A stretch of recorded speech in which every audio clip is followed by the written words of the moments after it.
Mr. Dorsey, your platform allows foreign dictators to post propaganda, typically without restriction, yet you routinely restrict the President of the United States. And here's an example. In March, a spokesman for the Chinese Communist Party falsely accused the U.S. military of causing the coronavirus epidemic. He tweeted, quote, "CDC was caught on the spot. When did patient zero begin in the U.S.? How many people are infected? What are the names of the hospitals? It might be the U.S. Army who brought the epidemic to Wuhan," and on and on.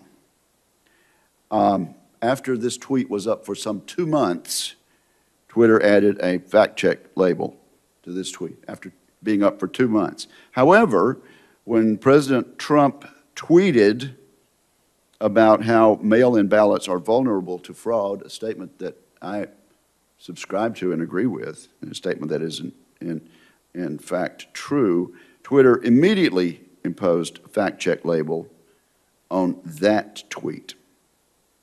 Mr. Dorsey, how does a claim by Chinese communists that the U.S. military is to blame for COVID remain up for 2 months without a fact check, and the President's tweet about security of mail-in ballots get labeled instantly?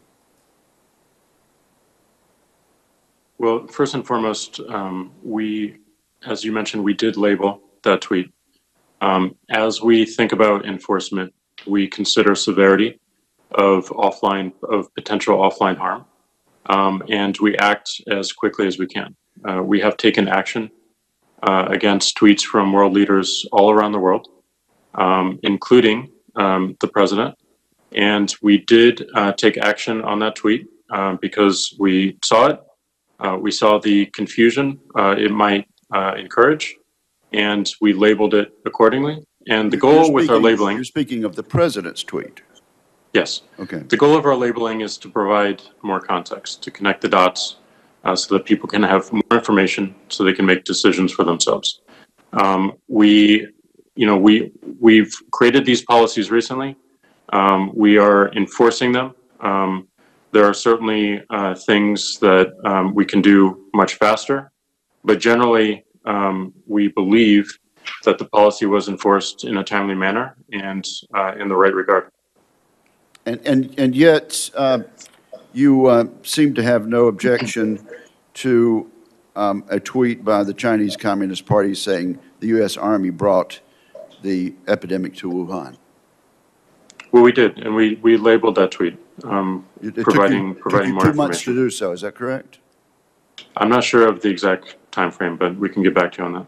So you're going to get back to us as to how a tweet from the Chinese Communist Party falsely accusing the U.S. military of causing the coronavirus epidemic was left up for 2 months with no comment from Twitter, while the President of the United States making a statement about being careful about